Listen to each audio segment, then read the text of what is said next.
Ladies and gentlemen, the swashbuckling, blood-drinking, bone-crunching, next James Bond, Luke Evans!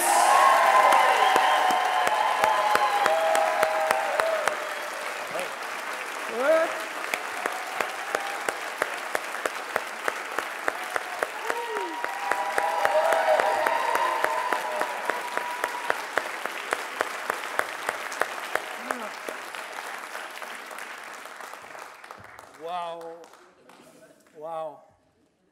When you first saw that show reel earlier, you were taken back by it, weren't you? Yeah. I mean, that's 10 years of my life. And feels like 30.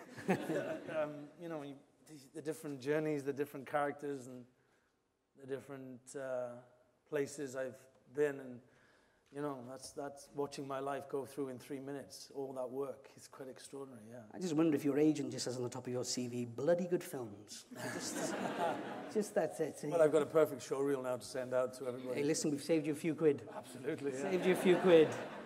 And Super Furry Animals as well playing on there, which really made me smile. Yeah. So we have, so obviously Mr. Luke Evans is with us tonight, and we also have some family in. I met Dave earlier. Say hello, family. Woo! It's a reasonable distance from the stage. So from Aberbargoed. It's a requirement, yes. Yeah. They're from, well, some of them are from Aberbargoed, and then some of them are from Trinant, but we're Valley folk. Yeah. Hey. That's who we are. Absolutely, and we also got your singing coach, isn't your singing teacher? That's right. Well, when I first moved to Cardiff, she's up there, Louise Ryan. Louise Ryan, everybody, come on. Hey!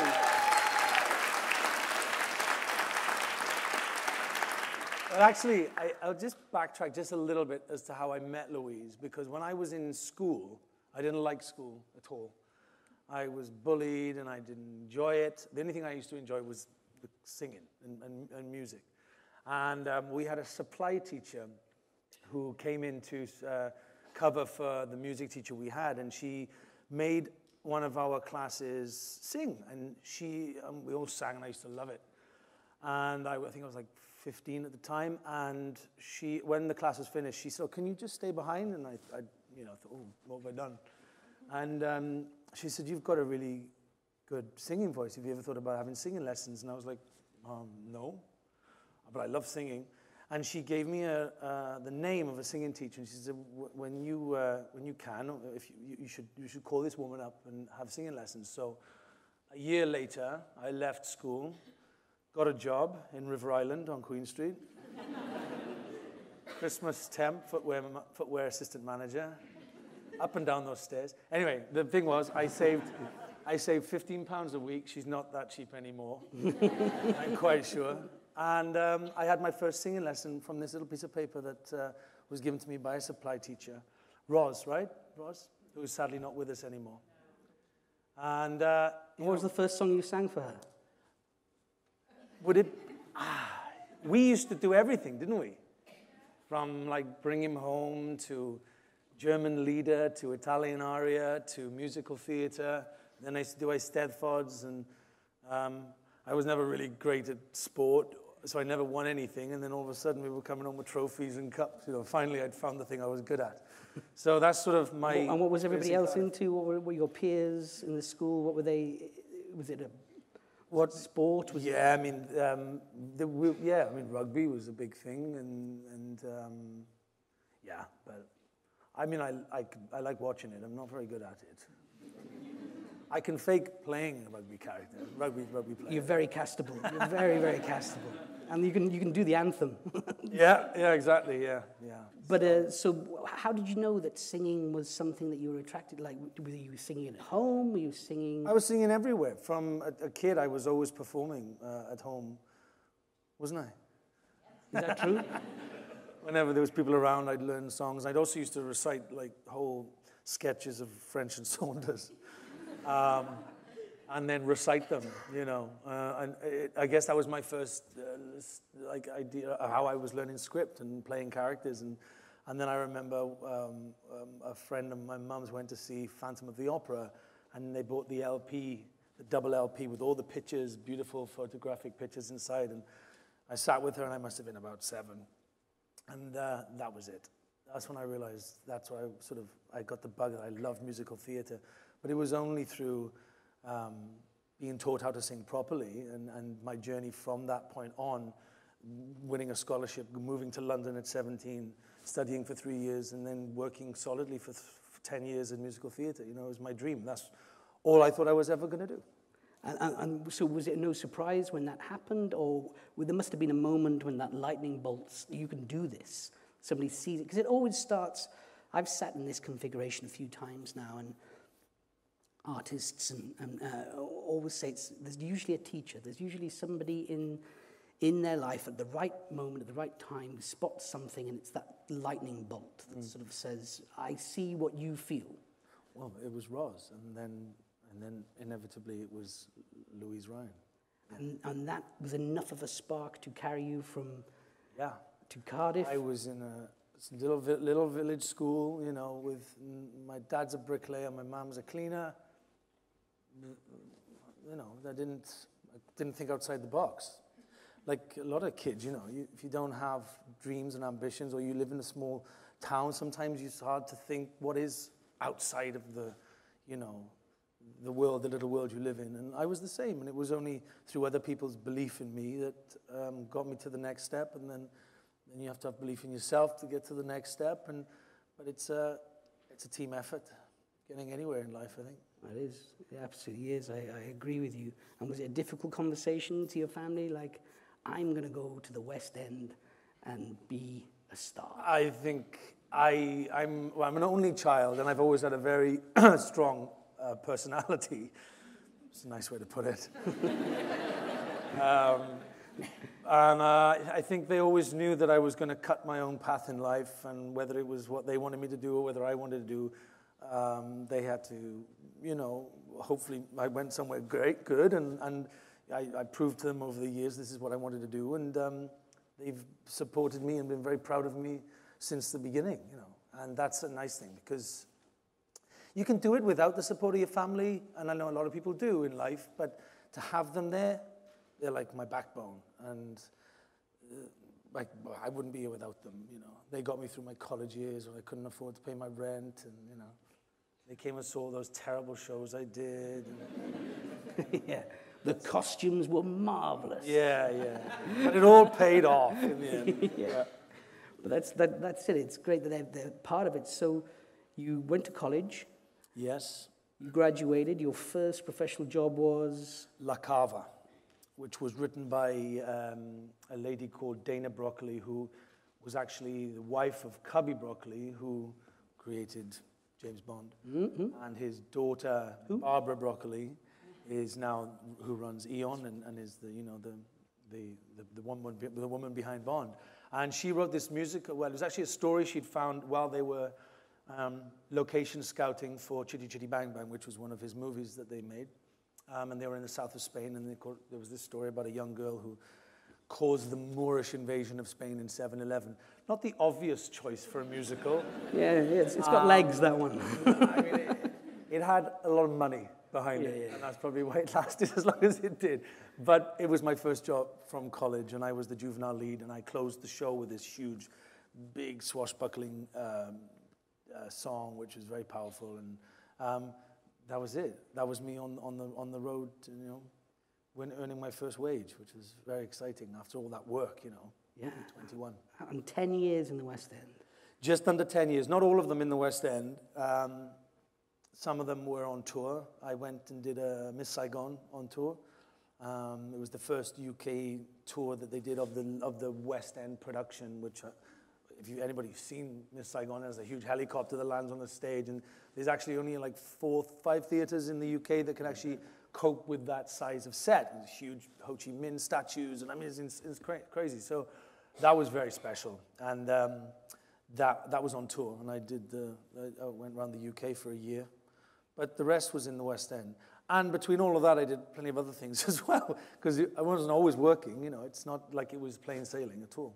And was there a moment where you felt this is it now? You feel that there was a change in temperature, in kind of focus of what you wanted, or an attention to you sort of in the industry? Was there a moment or your parents sort of went, I get it, you know, where they're not sort of saying, there's still a job for you on the site, you know what I mean? I mean, there was moments in that first 10 years where I hadn't worked for like 3 or 4 months and I was doing other things, but I was never one to sit on my backside and doing nothing. You know, obviously I had rent to pay and I had a life to live and I was in London and I wasn't going to go home.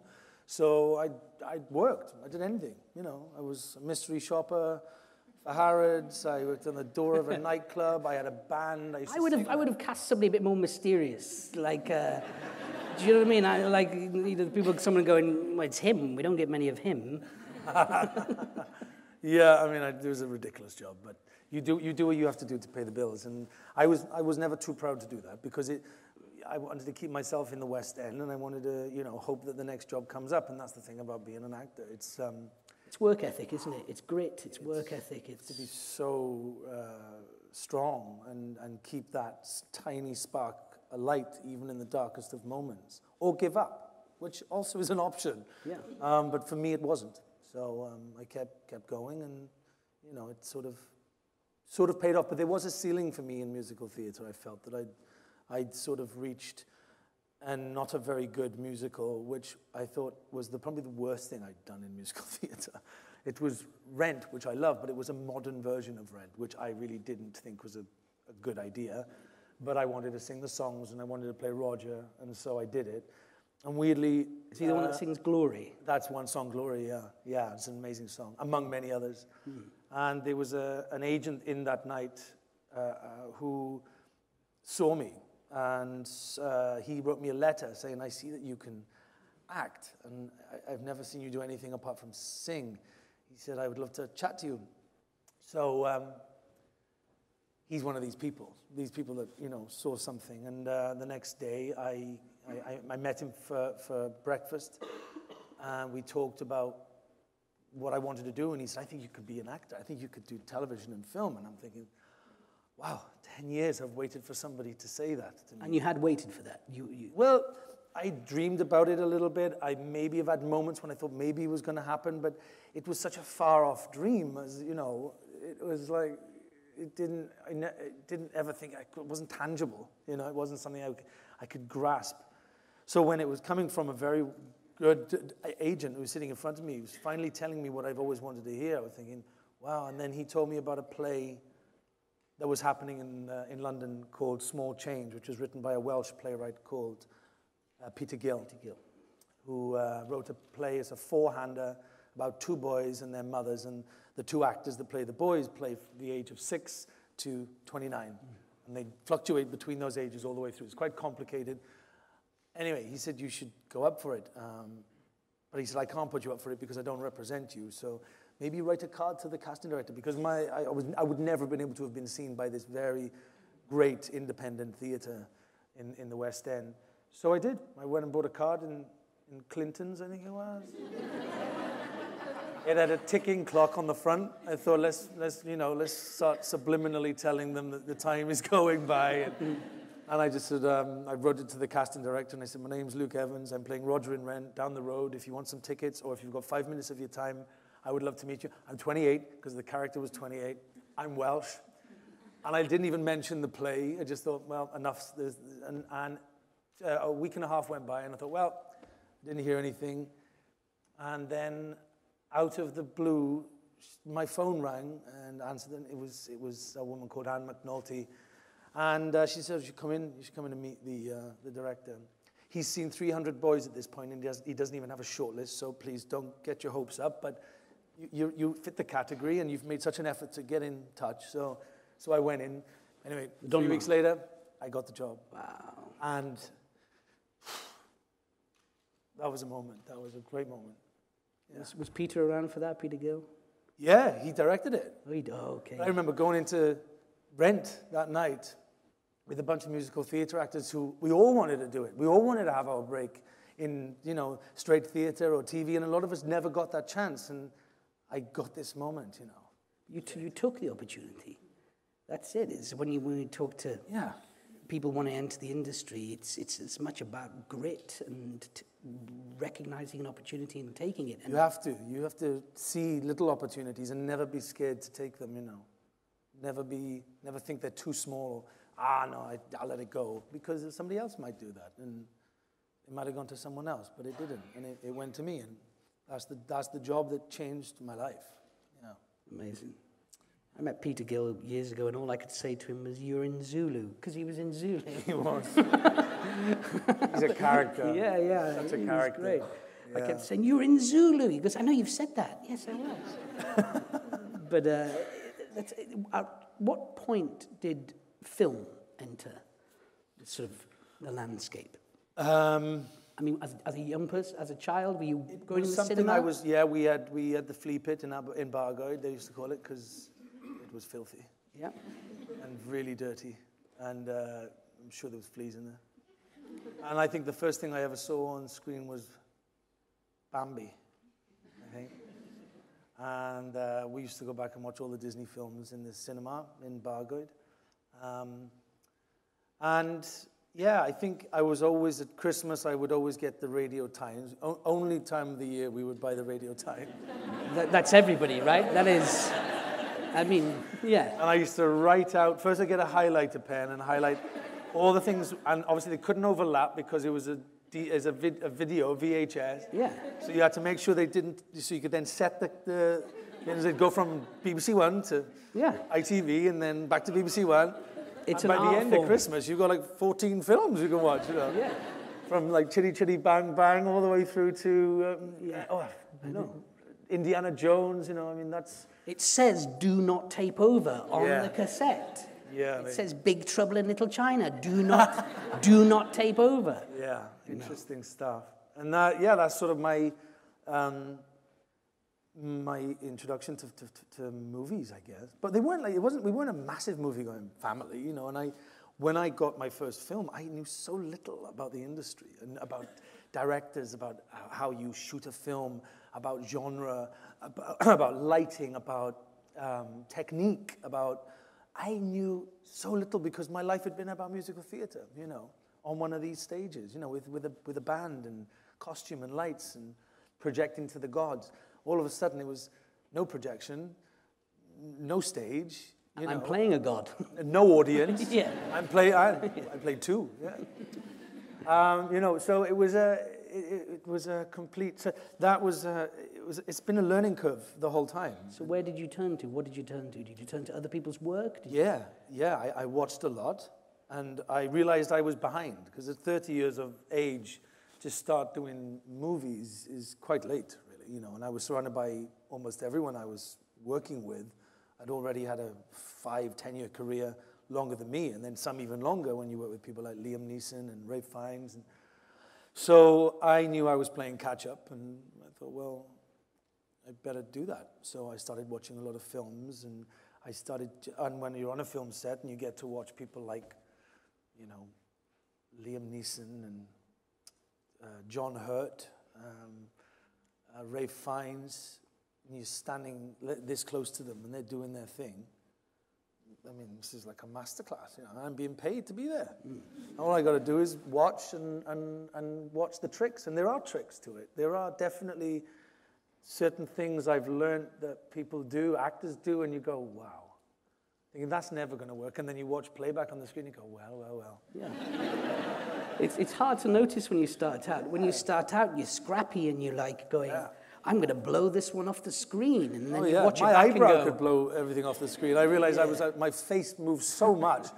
I had to like really tone that down, slow the eyebrows down. You know, because on a big screen, when you see your face, you're thinking, bloody hell. I know.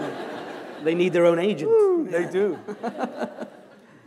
So was anybody who took it was the first film, was it Tamara Drew, was that the first? No, my first film was Clash of the Titans, and I'd screen tested just before that for a film in LA called Warrior, which I didn't get, but it was my first time going to Los Angeles, and I didn't drive. I was 29, almost 29.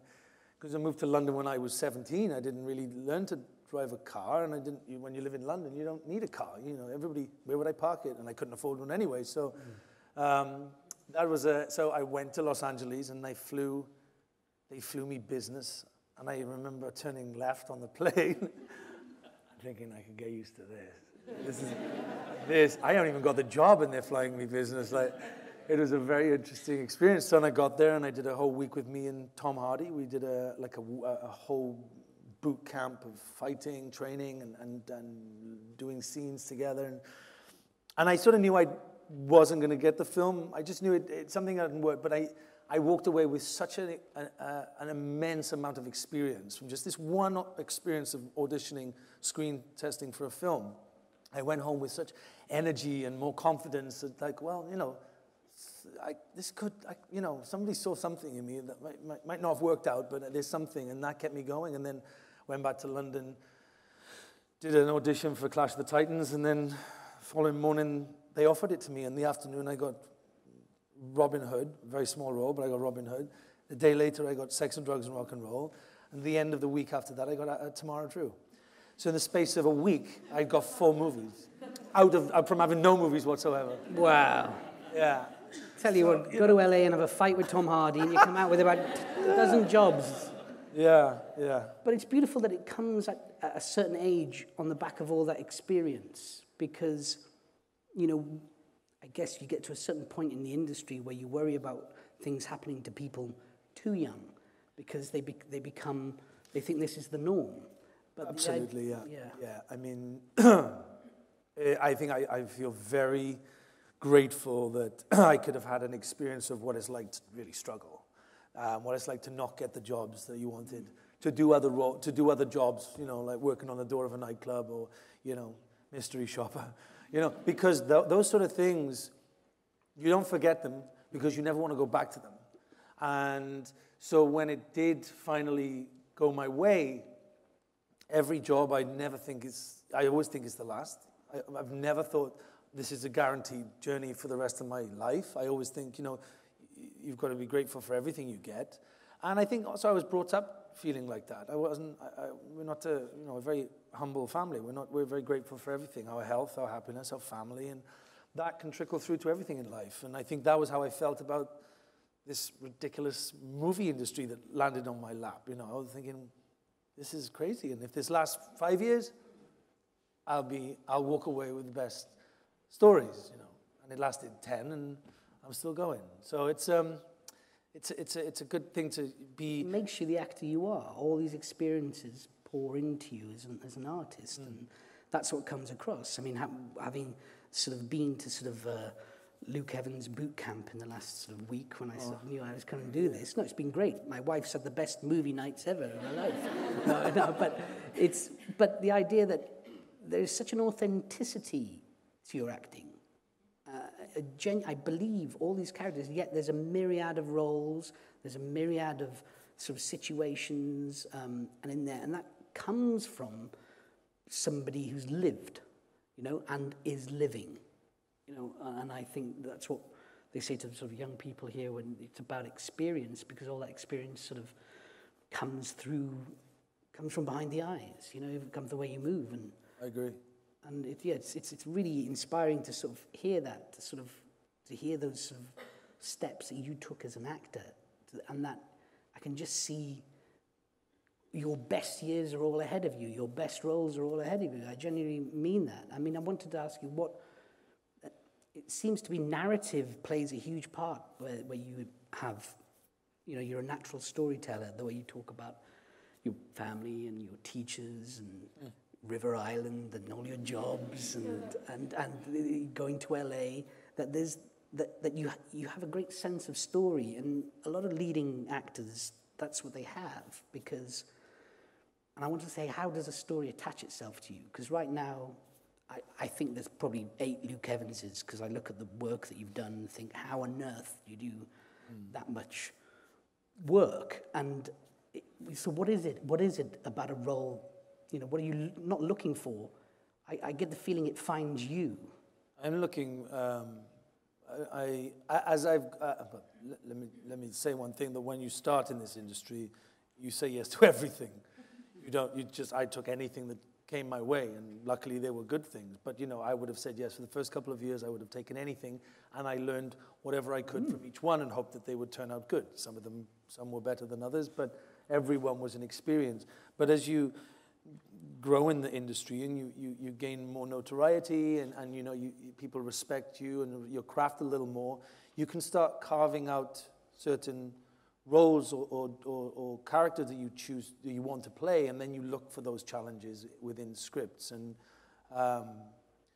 sometimes they land on your lap and you don't even have to look for them, and other times you really have to fight for them, And there has been times when I've put myself on tape and pleaded, with the casting director to be seen for something because I really think I could do that role, And sometimes it works out and sometimes it doesn't, but it is every experience in life as an actor should be part of your arsenal. You can use it as a tool, and I think that's how I've always looked at every role, whether you're playing a psychopath or a dragon slayer or a vampire. You've got to you have to find something of yourself in that person, that character. You just have to. Otherwise, it's just a performance which is not connected to your emotional core. So and there is, even in the craziest of characters I've played, there's a little bit of me in there so that I can hang on to some integrity of who I am.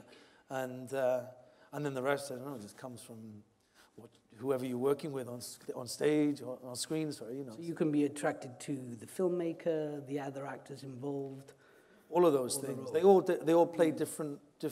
Not always is all of those in one cocktail. Sometimes you go because the director is fantastic, or the script is brilliant and the director hasn't done very much, and you feel like you probably it's going to be interesting, or it's actors that you've always wanted to work with. And if you get all of those in one thing, which has happened a couple of times. For example? The Hobbit. I mean, that was crazy. I still can't believe it. I feel like it deserves a bit of a round of applause. I mean,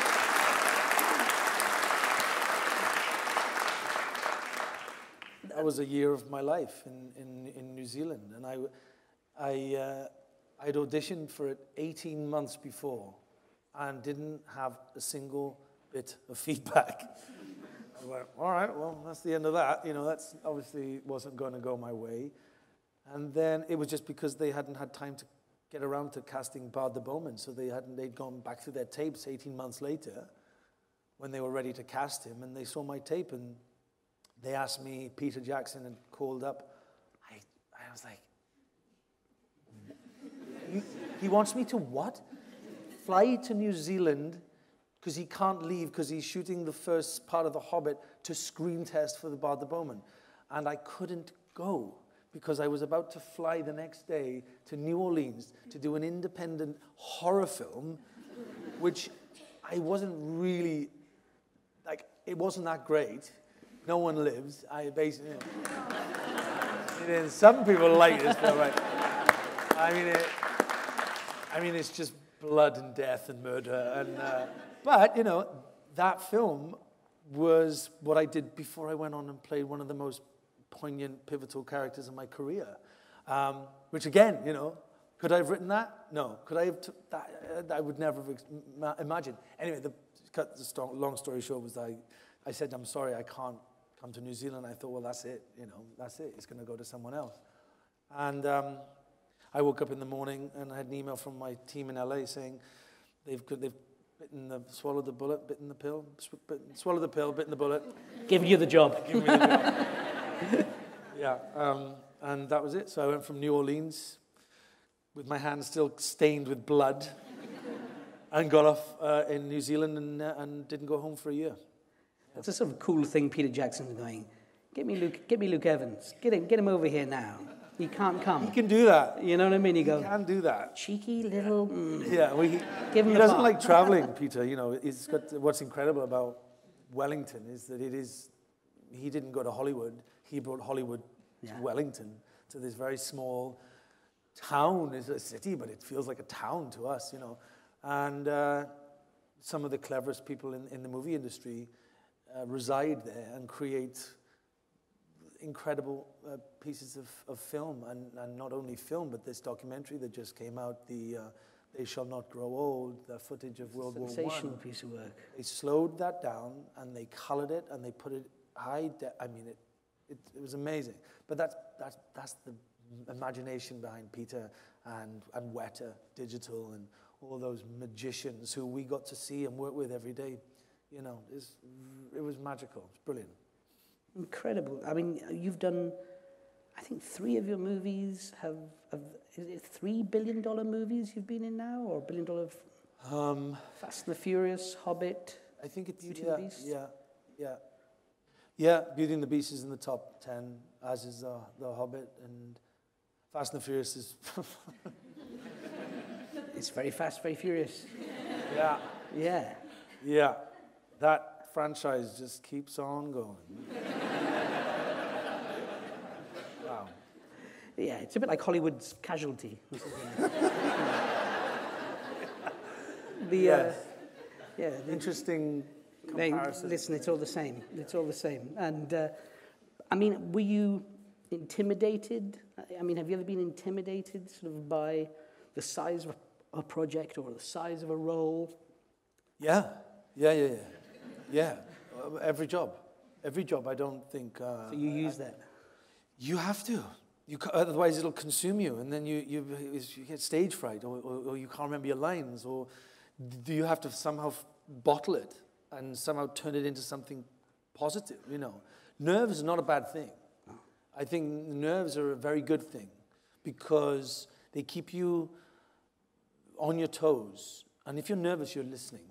You know, you don't want to drop the ball. And I think that's something I've learned to channel. I mean, I can be shaking before, like, doing a scene or something, or having to do a scene with somebody super famous, you know, like, I mean, yeah, or just somebody that you've grown up seeing on the screen, and all of a sudden I'm standing next to him, like Ian McKellen as Gandalf, and I'm like, yeah.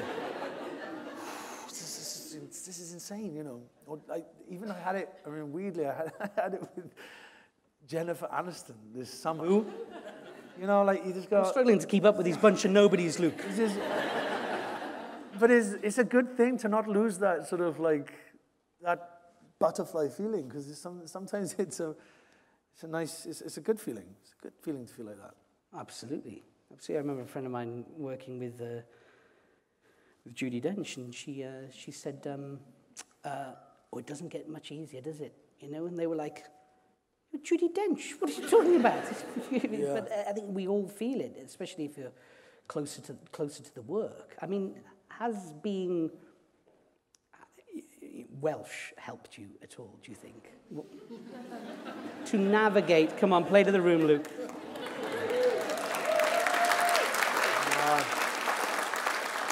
Hey, four, come on, the rugby. Let's have it out for the rugby. It's an amazing time to be Welsh now, isn't there? There's a high school in Cardiff that had Gareth Bale, Geraint Thomas. All in one school. And some of them, that PE teacher must be like, nailed it. OB. Do you know what I mean? Yeah. Drinking out of everyone's mug in the staff room, feet on the table. What are you going to do? Late to class. Yeah.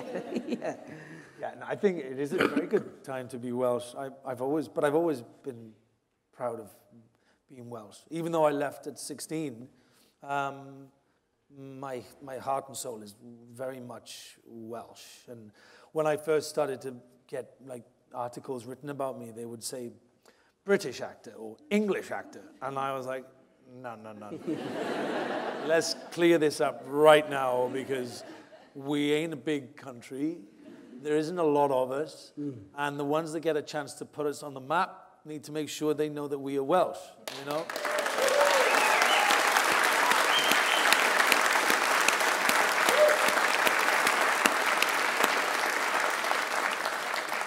And it was that speech I just gave that got me the Visit Wales commercial. Fantastic. 3 times. Hey, listen, then. I'm learning a lot. But just going back to the being Welsh, absolutely. I mean, we were brought up with like music and poetry and incredible, wonderful myths and legends and a stunning coastline. And we go to the rugby and we can deafen any other supporter, you know, with our singing. It's amazing. It's just incredible to be in a stadium and hear that sound. You never felt so Welsh, you know. Me and my granddad went to see Wales play a couple of years ago, and it was thunderous, you know. Granddad in? Yeah, he's right up there. It's my granddad, Gary.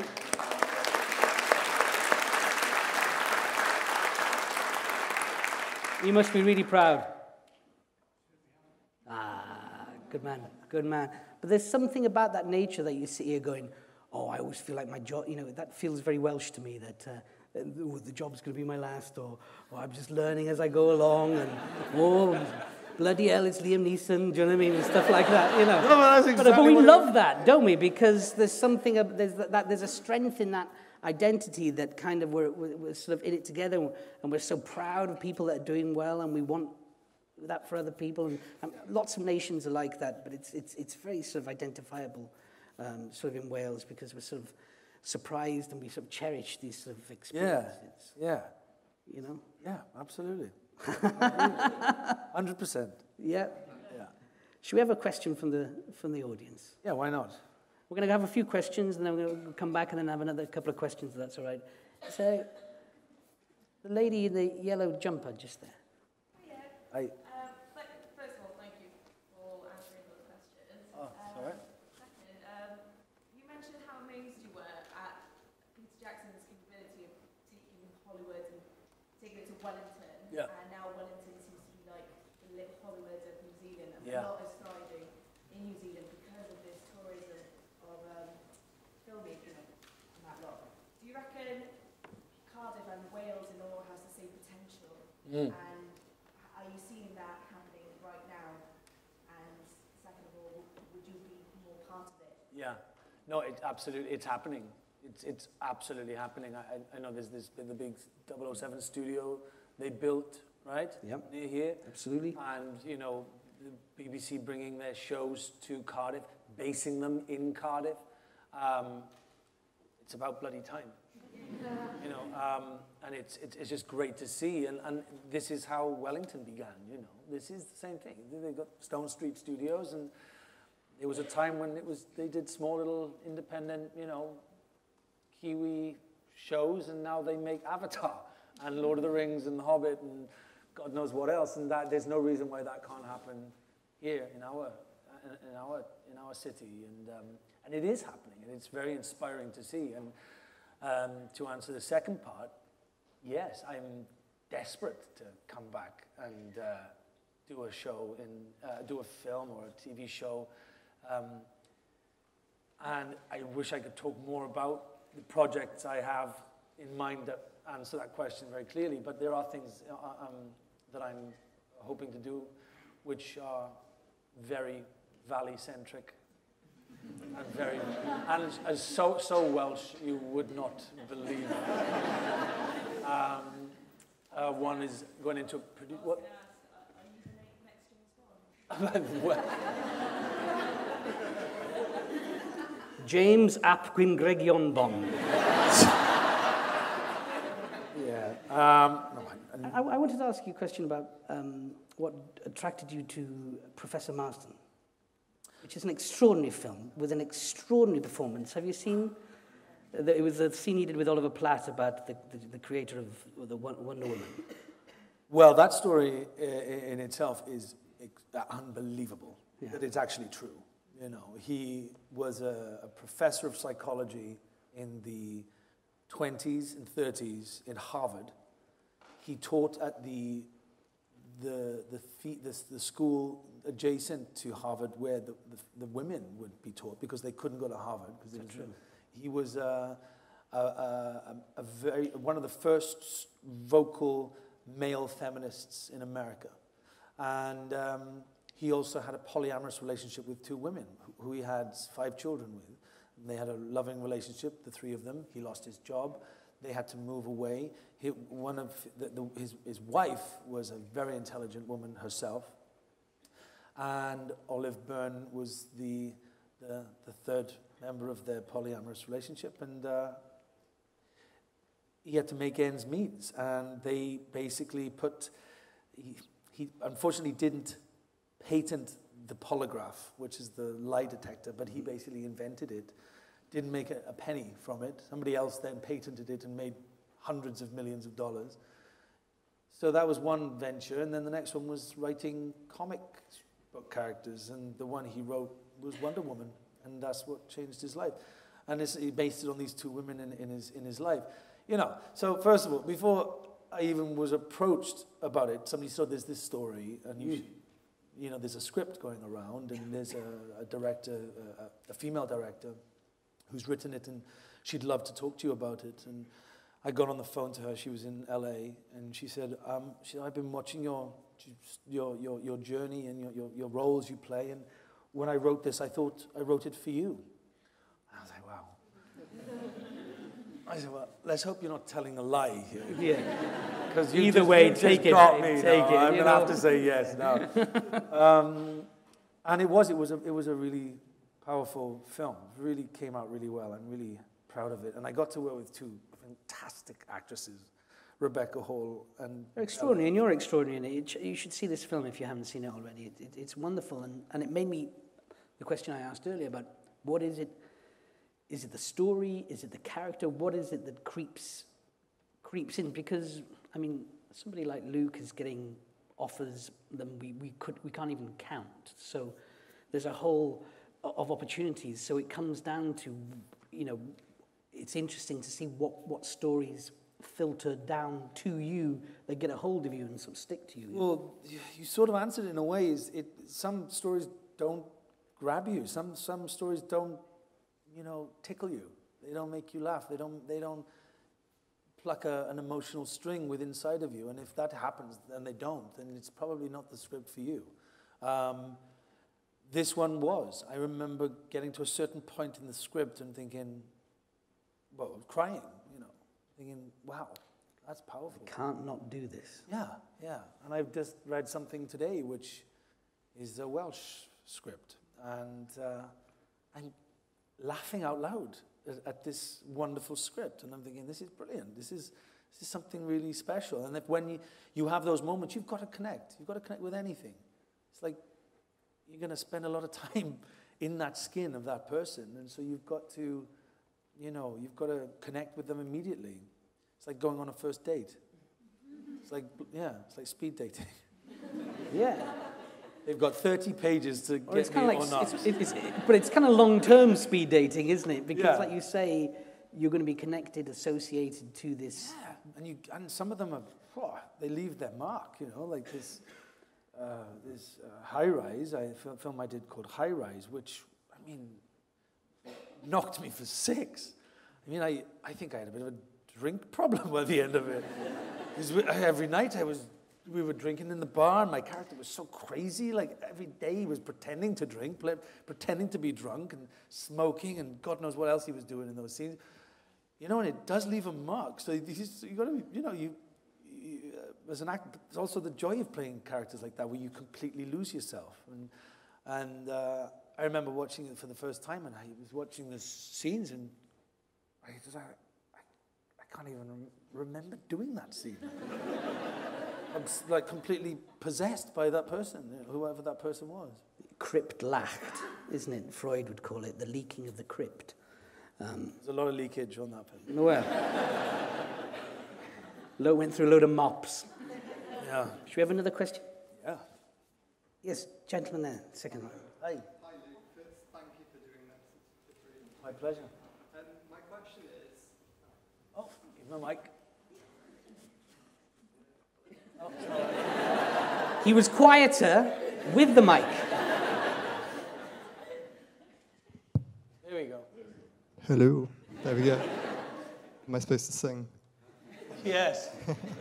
My question is, What was it like to have Disney make a Gaston doll in your resemblance?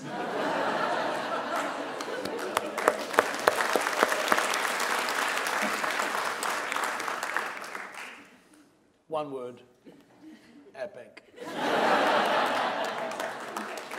Yeah, I mean, he's crazy, no? When I saw it the first time, it's like a mini me. I mean, I have a very good friend who I'm lucky enough to travel with on my jobs, and 2 years ago we were in Budapest shooting The Alienist, and my birthday was April the 15th, and he bought Emma Watson's doll and my doll and swapped their clothes over. Yeah, you should be ashamed of yourself. Yeah. That's an eBay item waiting to happen, isn't it? Just hope there's no more dolls. God knows what you'll do with them. Were you singing live?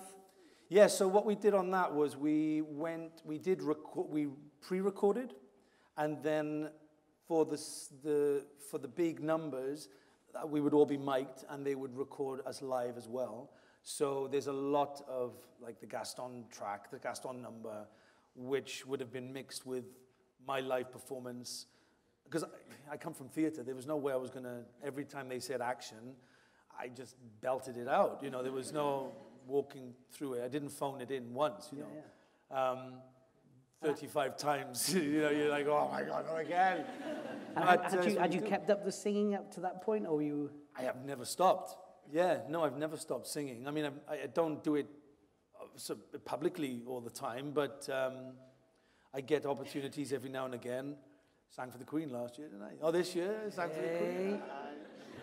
That was great. What was it, Super Trooper? What did you sing? It was Oklahoma, What a Beautiful Morning. Oh. One of her favorite songs, and they asked me to sing it. And so I spent like 2 weeks just doing all the warming up and the sirening and the, you know, just doing the things I used to do when I used to do it every night. And it comes back as long as you look after it. Yeah. And I try to look after it because it's something I love. It's an instrument I don't have to carry in a bag. It's in there the whole time. I just loved seeing you and Josh Gad together. It was an incredible partnership, wasn't it? Yeah, that was a match made in heaven, I think. Yeah. We giggled from the second we met, and I mean, they were lucky with us too, because we don't got on together, but we went on this massive press tour where we went to China, Japan, Australia, London, New York, or Los Angeles, and every time they were like, would you sing at the red carpet? And we were like, oh, all right then. And every time they'd get us up, and we never said no, because that's what we love, you know, because Josh is also from musical theatre, the Book of Mormon, and he also is the voice of that snowman, isn't he? So he's not shy of a penny or two. He's done well, boys done well. Boys done well. Yeah. So we're now doing a movie together. We're producing a film together with Netflix, which is a sort of buddy comedy twist on a superhero movie, but not a superhero movie. It's a complete superhero movie tipped on its head. It's called Supernormal. So that's in development, and we should shoot that at the end of next year. That's fantastic. Yeah. And is this going to be more a side of you that's going to come out, more producing as well? Yeah, I think as I have moved through my career, it's just producing means you can really, you know, you can choose projects, or you can come up with a concept and find a writer, you know, find finance, pitch it. I mean, me and Josh, we went into all the studios in LA. They call them the top 5, you know, Paramount, DreamWorks, Fox, Disney, Netflix, Amazon. And we pitched our film, you know, we pitched it to them, and I'm going to do this bit, and this is what we do here. And I'm thinking, wow, you know. And then they started to bid, you know, and like, wow, this is what happens, you know. And by the end of it, Netflix had bought it, and all of a sudden, me and Josh are fully fledged producers, thinking, oh God, what happens now, you know? But no, it's been a nice experience. It didn't necessarily. Producing is a hard thing, as you know. You've produced yourself, and it's hard to get things off the ground, find finance, and I actually never understand how any film ever gets made, because there's so many cogs in that engine that have to be moving together. that I'm amazed this business even No, it's works. a small miracle. It's like the Hadron Collider, just atoms flying around and then hopefully they hit. Can we have another question? We've got the back there. Chap, short sleeve top over there. Diolch yn fawr. I thoroughly enjoyed listening to talk about your career this evening. Just wanted to ask, with actors like Bradley Cooper, A Star Is Born this year, and Olivia Wilde directing her first feature to be released next year, is directing something you'd like to do at some point in your career? Yeah, absolutely. More and more so, actually. As the years go by, you sort of, I've done like 30 films or something, I don't know. There's a lot of directors. That's a lot of directors. And on The Alienist, we worked with 5 within 7 months. And you start working out the really good ones to the ones that, ain't so good.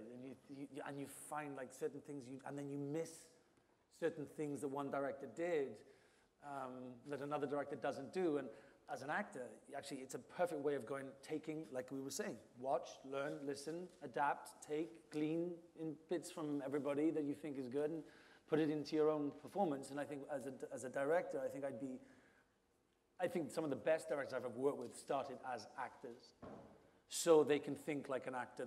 The worst scenario is when you've got a director who absolutely doesn't understand an actor or how they think or work, and they start talking to them like a dog.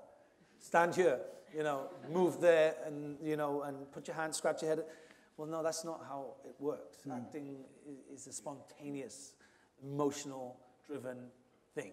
You cannot be told that. So I think the best directors I've ever worked with have come from some sort of performance background, or an editorial background is also quite interesting when a director chooses to,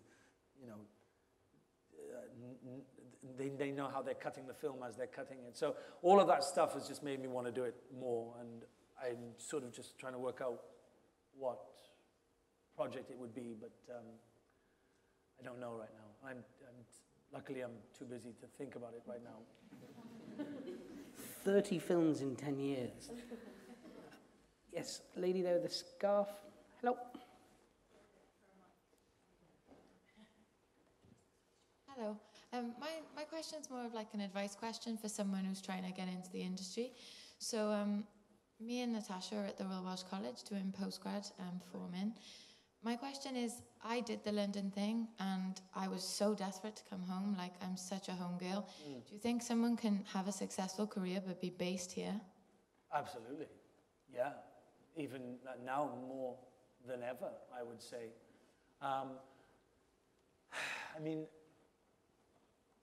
What do you want to do? Do you want to, where does your heart lie? Theatre, film, television, or everything? We're both doing classical singing, but like my heart isn't empty. Yeah. It's difficult, I know.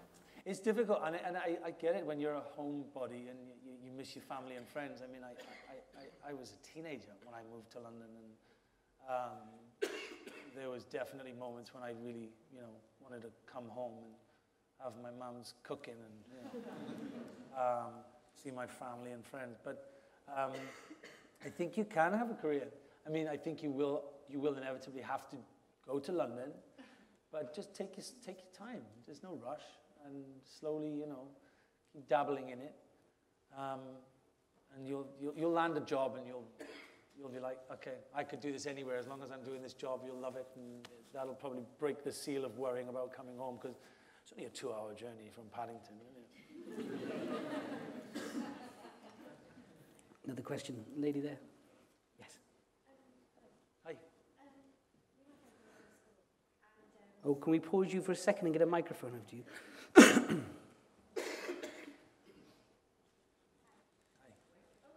Okay. Oh, hello. Me and my friend, we work in a school.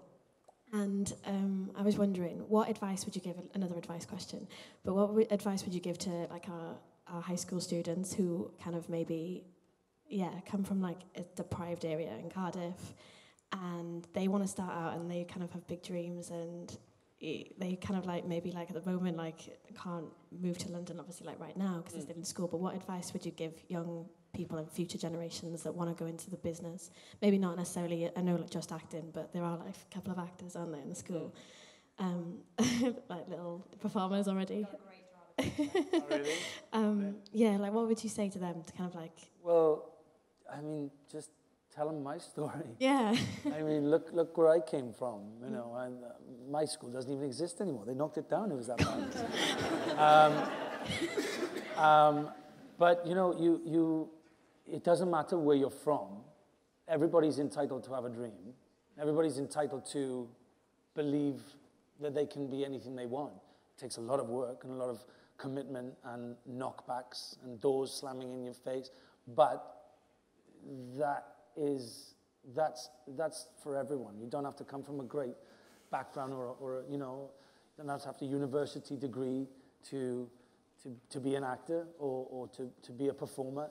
You just need passion and you need to keep it alive. I think what's one good thing I sometimes wish I had been born in a city is because I'm sure there'd be more opportunities to do more amateur dramatics and there's big like sort of communities that will, you know, you can go and do a weekend workshop somewhere and it probably wouldn't cost very much if anything at all. And I think there's probably so many places like that within Cardiff. They just need to, you know, look around and I'm sure you must have lots of advice for them as well. But well, the school is actually my second job, so yeah, I'm an actress. So if you kind of like, and you're doing your second job, what advice would you give to someone who kind of like needs to keep going and you're kind of like having those breaks and you're kind of like, oh, come on, get it together? It's hard, isn't it? Yeah.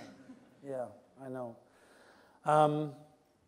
It's that campfire that's almost out and you've run out of stick and you're too cold to move and you just keep wafting that ember. You just keep that ember alight until, you know, tumbleweed comes by, you pick it up and put it on the fire. Terrible metaphor, but I mean, in a way, you know what I mean? It's about keeping the light, and it is. I wanted to give up so many times. I just thought, oh, enough of this. I don't see how I'm going to get out of it.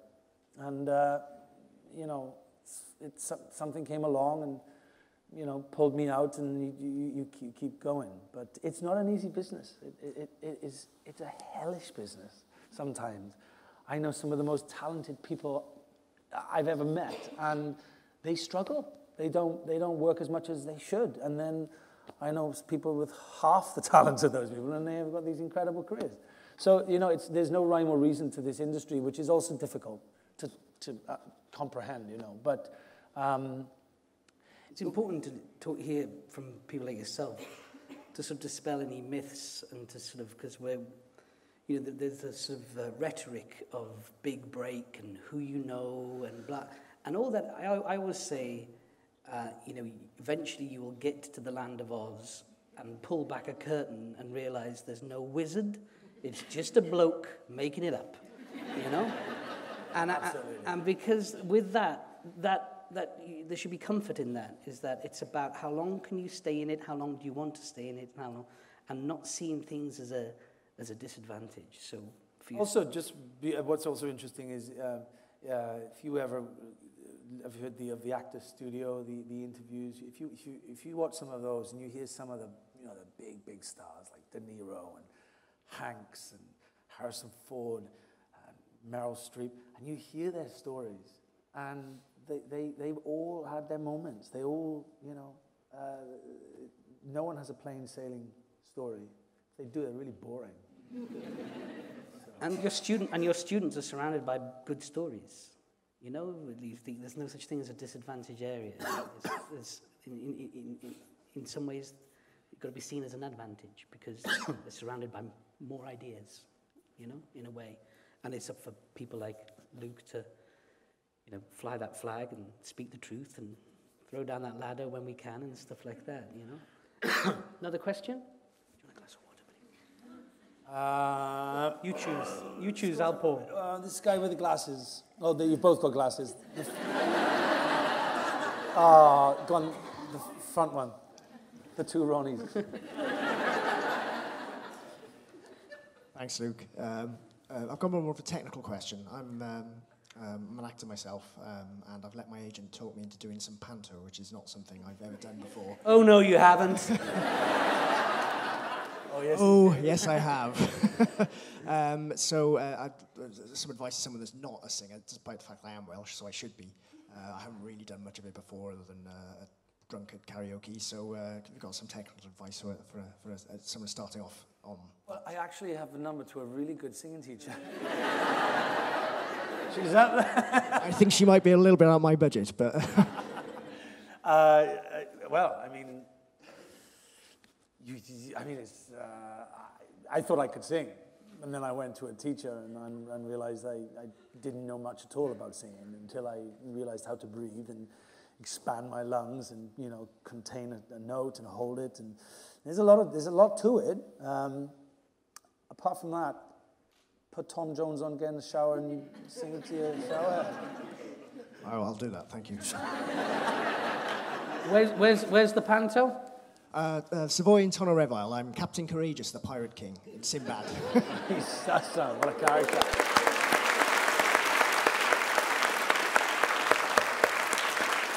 Do you want the other guy with glasses? Thank you. First of all, thank you for such an inspiring words this evening. It's really, really great.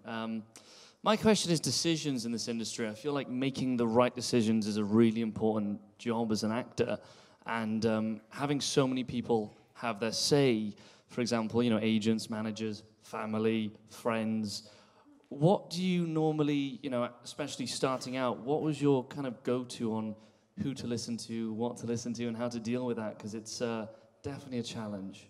I mean, it is. It's basically a trust exercise from day one. The biggest trust exercise was when I gained American agents. Because one, I didn't live in LA. Two, LA people are quite weird. I live in LA now. Oh, there we go. Yeah. Well, you know exactly what I'm talking about. I know exactly what you're talking about. Yeah. They're lovely, but sometimes you touch them and you're just like, how are you so happy? I know the sun is always shining, but how can you be so positive about everything? You're very excited about the excitement. Exactly. Yeah, but like, and you meet the agent. You know, they flew to London to meet me, and I remember sitting there thinking, "God, I've never met anybody like you. This is going to be hard for me to trust you." But you do, and sometimes it works out, and sometimes it doesn't, and then you have to sort of adapt and maybe let the agent go, or you know, you have to find a group of people that not only work well with you, but work well together. Because I have a London agent and an American agent, and they have to work in tandem with each other and collaborate and speak with me, and we all have to be on the same page. They need to know my taste and where I want to go. And they also have to agree with each other. But it is a massive trust exercise, and sometimes it works out. And I had to trust them from the beginning because I knew so little about the film industry. I sometimes had to just take what they were saying and go with it. I'm lucky because they're still with me 10 years later, and I've not, you know, I don't see any opportunity in the future that I'd want to change that. They're great. It's a sigh, transatlantic sigh from two agents. Did you get that? You've probably got spies in here Yeah. checking out. Thank you.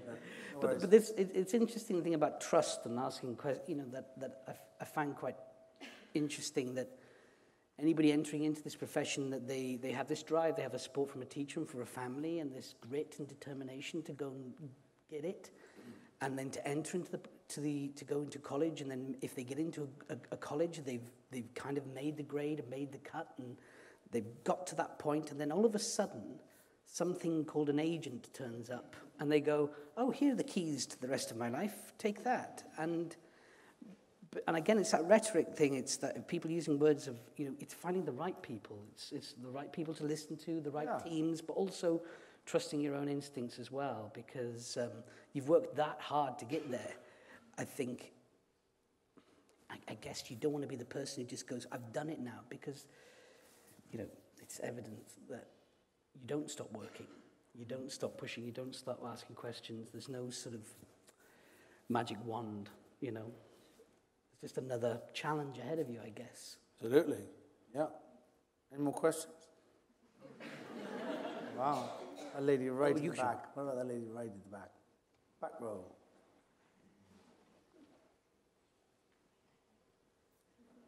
Thanks for taking the time to speak to us tonight. my question's a bit of a funny one. How much fun was it to film the Sidewalk Theatre with James Corden? Well, I mean, I did a movie with James, The Three Musketeers, and he played the manservant to the Three Musketeers, and I mean, he made me laugh the whole time we were on that job. And so when we finally got to do this sidewalk musical thing he does in LA, much to the fury of every person on the road driving a car, you've never seen so many confused, angry people just going, can you just get off the sidewalk? I mean, it was brilliant, and it's very fun. It's very tongue-in-cheek, and everybody seems to have a great time doing it. I don't know how he gets away with it. I think they get, every time he does it, the LA police give him like 4 warnings. Say one more time, you're on the crosswalk longer than, 4 seconds when the lights have turned green, we're cutting the show. But he seems to get away with it. The charm of James Corden, man.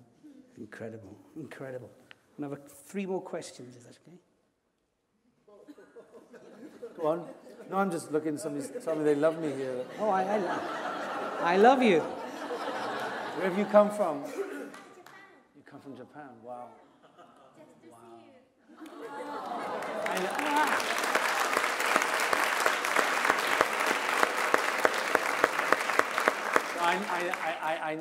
It's Zoni. Yeah. Yes.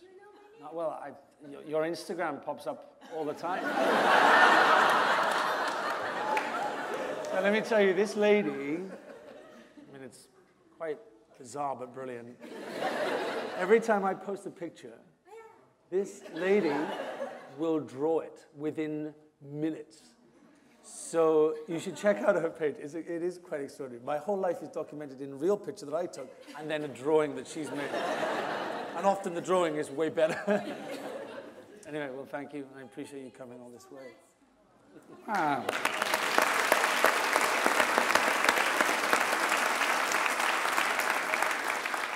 Chap in the waistcoat there, you had a question, is that right? Hello. Hi, Luke. I have somebody in common with you, which is the incredible Louise Ryan. And a bit of advice to you over there, Captain. It's worth every penny. I've gone from working between 1 and 2 nights a week to 5 nights a week. And Luke, I should get commission for all should. But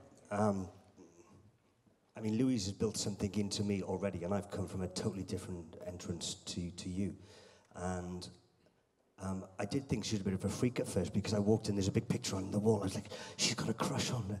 And it wasn't. It was more for yourself over there, and just to invest whatever you can, really. And Luke is living proof of that. Oh, a beautiful thing. Gentleman in the back there. Sorry, I don't need the mic. Another client, Louise? I can't use the mic, I beg your pardon. You don't need to. Just between us, Luke, and nobody else, of course. Did you really fly that plane, that seaplane, it won't go any further. Did it look like I was flying that? No. I don't think the Visit Wales insurance policy could cover me flying that plane, and I think I was under contract with the film anyway, so they were there doing, no, unfortunately. But thank you. It's a dream of mine, actually, to learn to fly a plane. I just did a movie in Montreal where I played Lieutenant Commander Wade McCluskey in the Second World War on the USS Enterprise, and I got to fly a Douglas, a dive bomber Douglas, which don't exist anymore, and they built a replica and put it on a gimbal, which is a hydraulic machine, and I had no wings, so just me in the cockpit, and they just threw me around this cockpit. That's the closest I've ever been to flying a plane. Yeah. When you watch the film, you'll think I was flying it. Question. Gentleman in the hat. Hi, Luke. Weird question, slightly off topic. Katie and I both worked for Cardiff Met Uni. We've touched on kind of college and university, I guess. just interested to know, did you consider going to uni? Did you consider like expanding your educational career, or did you think absolutely not, I'm getting out of here? No. That final GCSE, I think it was history, I think, my final GCSE, and we were all in our desks in the hall, and I finished it, and I just knew that I never had to step foot inside that school again. And I ran down that drive faster than my legs could carry me. Now, there was a lot of reasons why I wasn't happy there. And maybe if I was in a different school, or it was a different place, or whatever, I don't know what it was, but I just was not I was not happy in structured educational, the way it worked. It just didn't work for me. I literally finished on the Friday, and by Monday I was working. I was in River Island selling kickers. But that was my journey, and if I maybe have had a dream of another sort, or maybe if I'd have had a school where it pushed my musical talent a bit more, I didn't at all, apart from that one teacher who just out of the blue gave, took a moment to tell me I could sing properly, then maybe I would have, pursued, somewhere else. But that wasn't my journey. I had to work for a year in Cardiff, and Chartered Trust, I think, was my last job before I won the scholarship to go to London for 3 years. So that was my journey. But, yeah. And it's Ben, Kai, yeah? I'm Ben. I'm one of the Interfilm ambassadors. Hi, I'm Ben. I'm one of the Interfilm ambassadors. You've been in the film industry for 10 years now, and the film industry is changing so quickly. How do you see the future of the film industry? I mean, it's moving very fast, yeah. I mean, I think I was in a part of when we shot The Hobbit, it was the first, it was in 48 frames per second, and up until that moment, for the last 100 years, we've watched films at 12 frames per second, 12 frames per second. So we, more than doubled it, right? So that was a moment. And now they're doing it more. I think Avatar is going to do it at 72 frames per second. I mean, it's going to be extraordinary. So things move very fast, but then a lot of things don't change at all, And I always think the reason I'm only in this industry is because I like telling stories, and I like, moving people with a performance or a character, and that will hopefully never change until they are able to autonomize this, and I won't have to turn up for work, and then it's my career job done, finished. I don't think it'll ever happen. It'll never happen. Yeah. Never happen. This is a tough one. It's going to be the last question from the audience. There's a young person just straight up. Yeah. If you had the chance to have a role in any film, what would it be? In a film that's happened, or a film that hasn't happened? Any. Oh. What's your name? Thomas. Thomas? Thanks for narrowing it down, Thomas.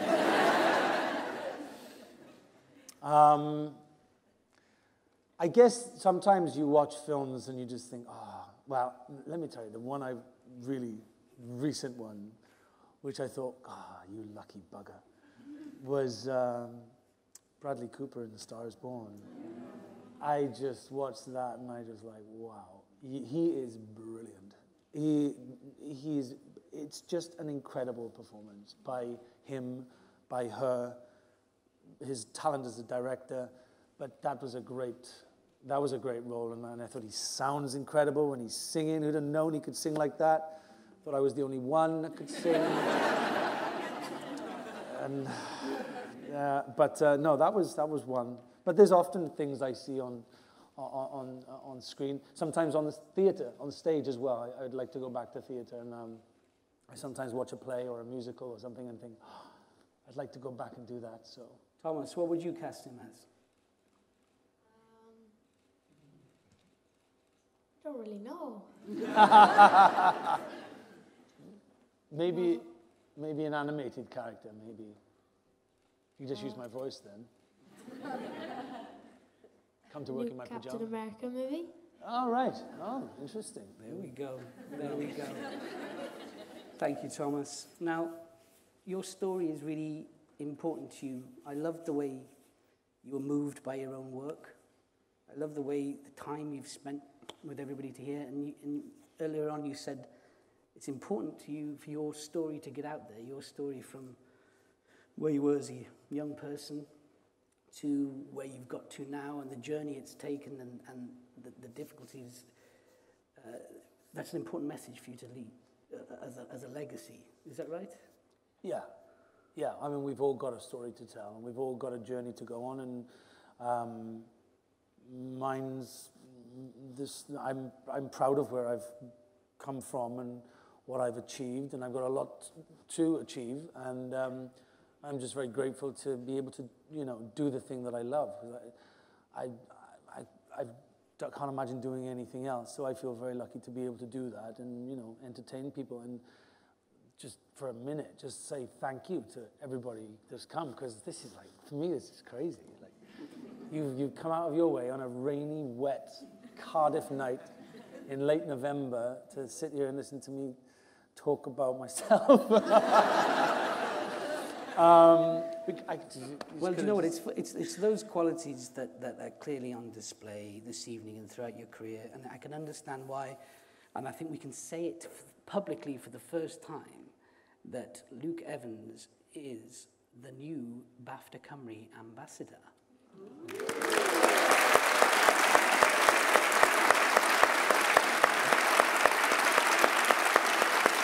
And you know what? Do I get... I think you get where's the Ferrero Rocher? Yeah. And you know what? It couldn't happen to a nicer, more talented, more decent, more authentic person. It's been a pleasure to chat to you. It's been a pleasure to be here, listening to you share your stories. Ladies and gentlemen, the very brilliant, the very nice Luke Evans.